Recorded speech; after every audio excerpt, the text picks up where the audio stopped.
Welcome to another edition of Bullish on Business. We've got a great program today on attracting more clients and better clients. You'll hear from one of the very best marketers in the entire country, top advisor Drew Watson.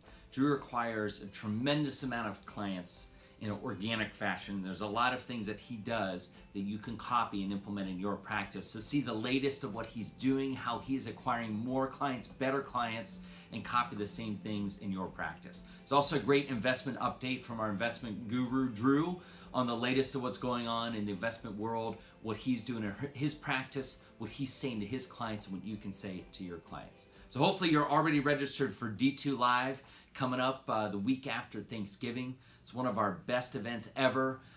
Be there. And if you haven't registered, you can go to our D2 website. There's some very limited spots remaining, so get in there as quick as possible. But we look forward to seeing you all in the great city of Charlotte. Stay bullish, and we'll talk with you soon. Hello, D2 community. This is Drew Watson, again with a market update. I hope each and every one of you have had a wonderful October and that the incoming fall weather has treated you all fairly and mildly. As we tape today, the Dow has firmly gone over 23,000, which is a pretty robust benchmark. And what we've seen is markets shake off lackluster political news and geopolitical news, to say the least, and focus on earnings, and it seems that companies are delivering and then some. Specifically speaking, if you're like me, you spend a lot of your day talking to clients, many of which are a little bit nervous or beginning to get nervous that they think they've seen this play before and that maybe a downturn is just right around the corner. All the material that we see would indicate that although we'll have ups and downs, the consensus is they feel probably 9 to 12 months more of pretty good economic growth. I think what we'll see for the headlines for the remainder of the year will be all about the Fed, both their interest rate policy and then who will succeed Janet Yellen as the Fed's chair. There's a couple of front runners. One is a guy out of Stanford, I think Taylor is his last name, a couple others, but it appears most of them may be not as hawkish as the direction the Fed is going, and so that may also be lifting markets, thinking that our interest rates, although they'll go up, may not go up as quite as fast as what they've been known to. I do think it is time that we stop and take stock with our clients to look at which sectors have really overperformed on a year-to-date basis.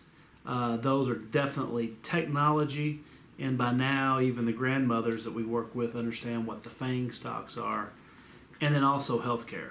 Healthcare appears to be the one sector of the economy that is benefiting by the total gridlock and lack of any progress being made in our nation's capital. Specifically speaking, we found it a pretty good practice to begin taking profits in healthcare indexes and also look at mutual funds that have high degrees of healthcare exposure and or FANG stock exposure. There again, we're not calling any type of top to the market, but we do think it would make sense that some of the sector leaders might rotate to a supporting role, and some of the underperforming stocks for the year might be a place to reinvest some of the gains. Specifically speaking, I think it also makes sense to anticipate at some point there might be some agreements and some progress made in Washington, and given how drug stocks and healthcare stocks in general, especially managed care, have reacted on news that Obamacare might be repealed, you might see some sell-offs in those areas. As of today's taping, when we met to look, you could tell that consumer staples are firmly out of favor. Financials have started to do a little bit better with rates firmly ensconced in an upward pattern. And we've had crude oil now over $50 a barrel on West Texas Intermediate for almost a month. So we are continuing to look at how things progress for the rest of the year. In the fixed income patch, even though we've had higher rates, the rate of change has helped most fixed income securities produce pretty decent returns for the year. The one area that we're watching is the high yield bond market. If you are authorized to solicit high yield securities to your clients, you'll know Ameriprise has a new partner with helping to select these types of bonds. It's KDP is the name, And once you're approved, it'll come under your trading screen on Thompson Financial. Finally, we would look at the relationship between longer-term treasuries, longer-term corporate bonds when rates are in an upward environment, and perhaps try to cut down on length of maturities for those securities as well. As we wrap up the market outlook, take a look at what's gone on in the alternative space. We define that as REITs. We've got some market long short type products, commodities, specialty lending. Those types of things have had pretty good years as well. Specifically speaking, as rates go up, historically REITs suffered because they are typically highly leveraged operations and their cost of borrowing would go up. To this point, REITs have performed pretty decent, the ones we use throughout the year, and they appear to be on pretty positive footing with not too grandiose PE ratios behind them. Commodities, gold is over $1,300 an ounce.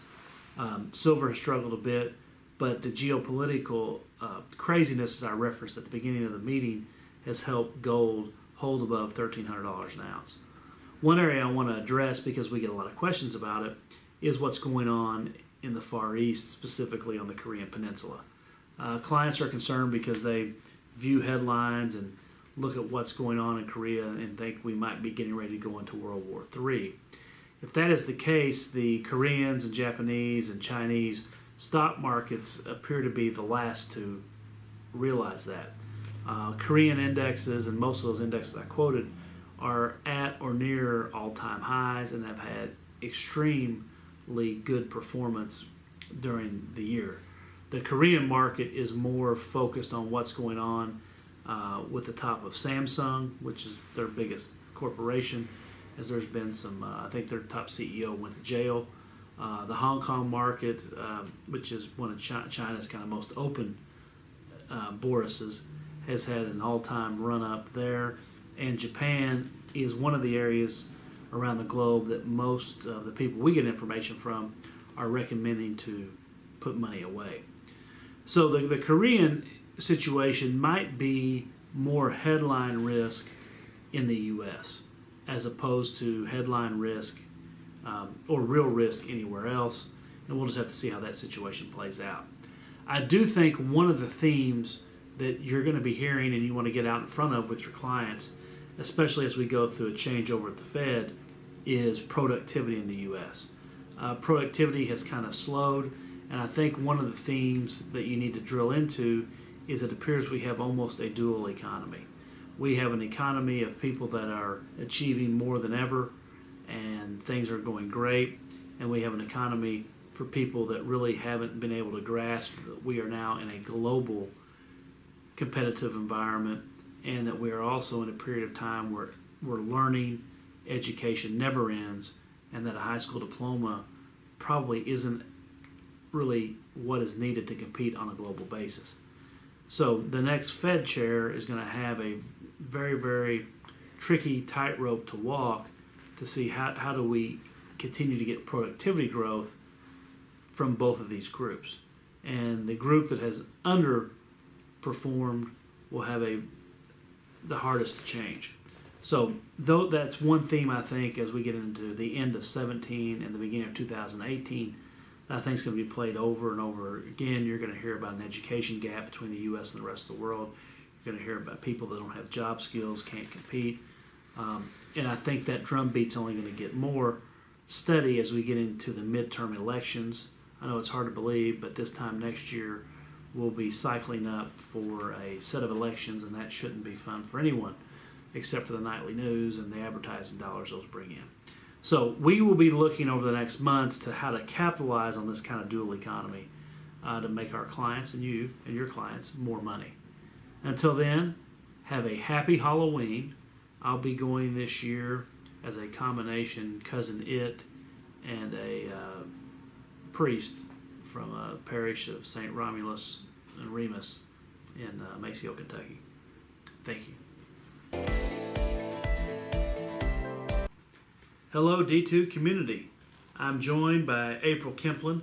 She's the Director of Marketing and Innovation here at Align Wealth Management. And we're going to discuss marketing strategies and what's worked and what hasn't worked. The first thing I would recommend is there's a great book from Derek Thompson called Hitmakers: The Science of Popularity in the Age of Distraction. This has been a pretty good book for me to read, to think about how to run the practice from a client service standpoint. There's a lot of good chapters in this day and age where everybody has a smartphone, everyone's on some type of social media site, everyone has access to 24-hour news cycles. How do you stay current and needed in your clients' lives? The word that keeps coming out of all the books like this, Tom Friedman wrote a really good book, Thanks for Being Late, about where technology is taking us. That is frictionless. Every client is going to demand to have a frictionless interaction with you as their financial advisor. They're getting this type of experience in other parts of their lives, like their iPhone, their Samsung products, the internet, Amazon Prime. They want and demand the same type of client service experience from their financial advisors as well.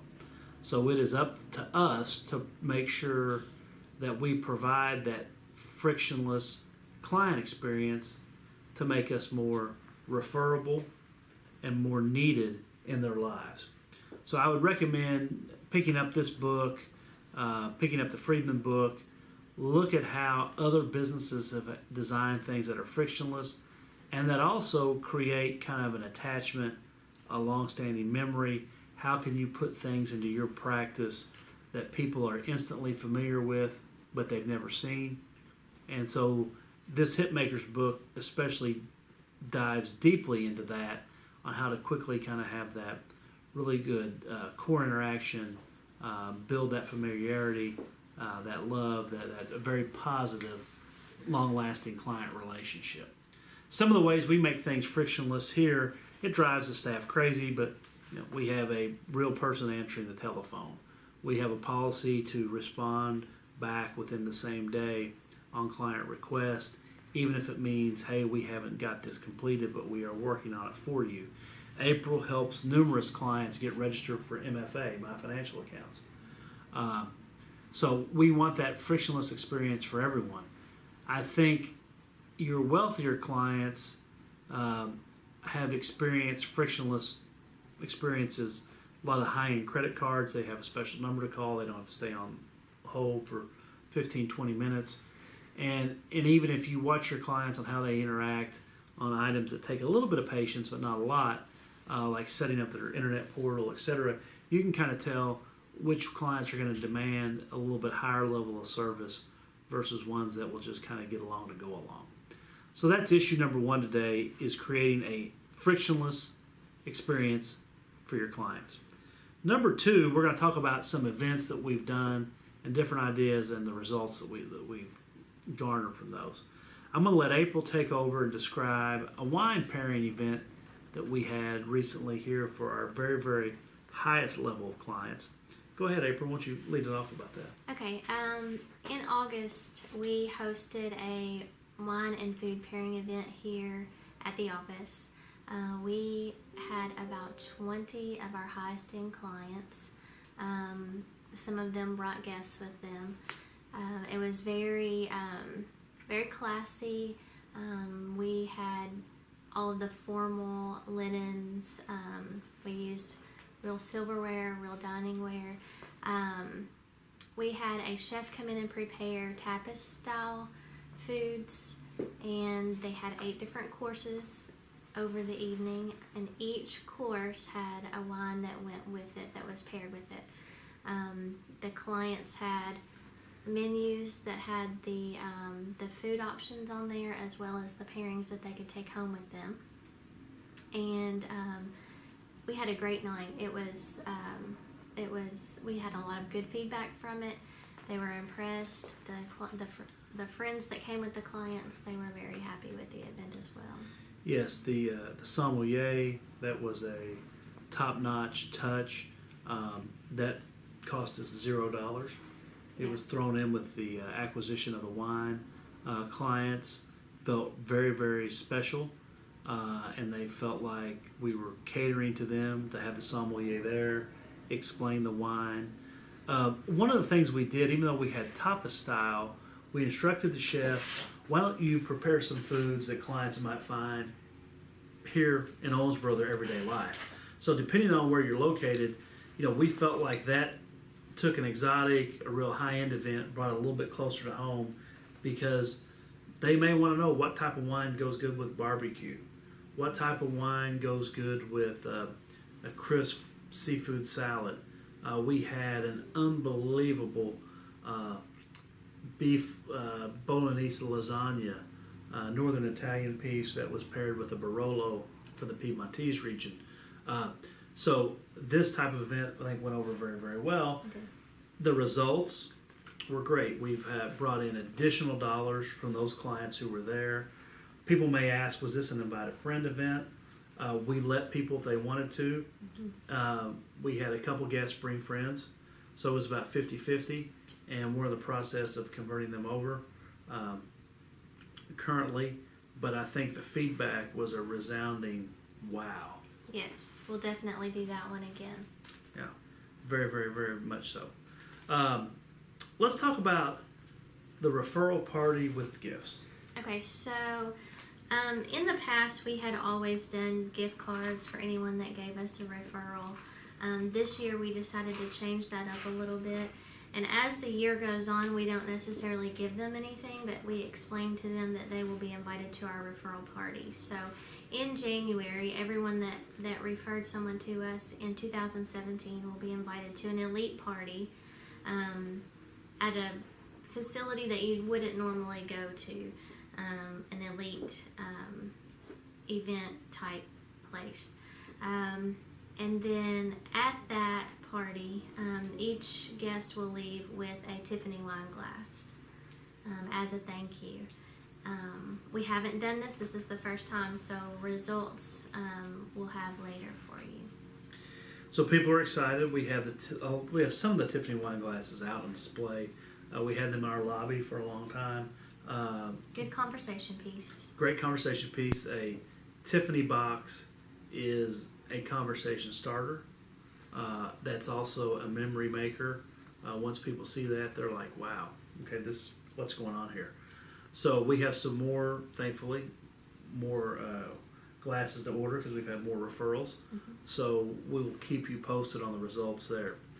One of the things that we kind of started at the beginning of the year, I took away from a Quantum Leap meeting, was my friend Rich DeGelli really kind of pioneered this down in Boca Raton, Florida, was multi-generational marketing. I think multi-generational planning is a buzzword with what we do, but how do you market to the additional generations? In our practice, both up the family tree and down the family tree. There's been a lot of great stuff on Compass about this. I'll let April kind of talk about what some of the stuff that we do, and then I'll go over the results. Okay, so the multi-generational marketing piece, when a client comes in, we then we discuss with them what we would be able to do for their family members, whether it be their adult children or their parents, and we give them the information of what we can do for them, and then we ask for their permission to reach out to those family members. We send out letters to our top clients to let them know that we were really focusing on this, and then also once we get their permission and their children's names or their parents' names, then we send out another letter introducing ourselves to those people. Then MOD right now has a marketing piece that you can send out. It's been out for about a month now, and there's a lot of good resources on Compass right now. It seems that Ameriprise is really focusing on this as well. So we've sent out all of the information through MOD to all of our clients. Now we're focusing more on like father-son golf events, the mother-daughter spa days, and things like that, so that we can get clients and their adult children to build a relationship with us. Excellent, and the results have been dramatic. I think we've acquired probably 60 or 80 clients year to date. Probably somewhere upwards of 40% have been as a result of the market, multi-generational marketing. People ask, well, Drew, but we don't want a lot of people's kids as clients. Well, we have a team practice. We have people here that specialize. One of the areas that we've really hit a home run with multi-generationally is a lot of our clients' children. They're children of successful people. They've gone into professional careers. Education isn't free these days, so a lot of the dentists, pharmacists, doctors, etc. We have a person here on staff, part of the team, that really knows the ins and outs of student loans, help them refinance that debt, prepackage it, get a rate that was either somewhere between 50% to 100%, low, well, not 100%, but anywhere between 25 to 50% lower than what they were paying before. That builds incredible goodwill with your clients. Also, where we really have hit a home run is by going up market, meaning the parents of our clients. And the reason we did this is we usually would get involved anyway after maybe a parent had gone to their rest home after they died. Our top clients would need help kind of cleaning up the estate, helping there. We thought, well, how can we capitalize on this now? So generally speaking, what we did is we sent out the letters. We had immediately 2 or 3 clients come in whose mothers had several $100,000 to $500,000 at different places, and frankly, they were tired of dealing with mom, and it was a great relief for some of these middle-aged to older sons to not have to keep going to mom's house to go over her Fidelity statement or Vanguard statement every month. So this is where April and Stacy on our team, they go out, visit these ladies in their houses, check everything out, look at the quilts, look at the Christmas ornaments, look at pictures. And oftentimes when our clients come in, typically their sons, they're like, thank you so much. Mom's quit calling me. So there's tremendous benefit there, and that's been an area that I know we've picked up well over a couple $1 million in assets this year for the multi-generational planning. April, what do we have on tap for next year? Next year we will have the referral party early on. We always do a client appreciation barbecue in the summer. Our winter wonderland is in the winter, where we invite 600 clients and usually about 200 show for an ice skating event. So that's on the books for this year and next year. Those are things that we're going to keep consistent. Really, from an administrative side, we're focusing on where's our business coming from and trying to duplicate systems that have already worked in the past. So we're looking at companies that we work with, creating org charts to see how we can get into those a little deeper. And then we are looking at the multi-generational, the family tree type scenarios to go deeper into that as well. Excellent idea. And before we depart, let's talk about something that didn't work as well as we thought. We were going to have a men's event. We did have it to kick off the football season. It was a Thursday night game, Patriots-Chiefs. As long as you're not in Bob Bonfilio's office, you probably remember the game. Basically, what we wanted to do was do an event more geared towards getting our client base younger. So we invited our top clients who were under 55 to come in. It was a Thursday night. We had wings, beers, pizza. Basically we made our conference room into a very high class, man cave. Your version of kind of the local wing and pizza joint. That didn't go as well. We had probably 16 people here, and more than half of them were prospects, but it wasn't the type of response we were expecting. Some of the things, and that's okay. Not everything here hits a home run, but we went back and kind of did a experience transformer on that, what worked, what didn't. And I think what we have to always remember is know your audience and where their commitments are. So in this case, we ran up a lot of people under 55, they have kids that are still in high school, some even younger. They have to be driven. They play sports. Thursday night's a big sports night here locally. So part of it is people were kind of torn between whether or not to go to their kid's soccer match, which, as unfortunate as that may sound, given the state of U.S. soccer, people did do, instead of coming for free wings, beer, and pizza to watch the Patriots get beat at home as a almost 2-touchdown favorite. But so we went through that, and probably we're going to do stuff differently. So it's kind of know your audience, know what their schedules are, see what works. There's no such thing as a bad idea if you can learn from what happened.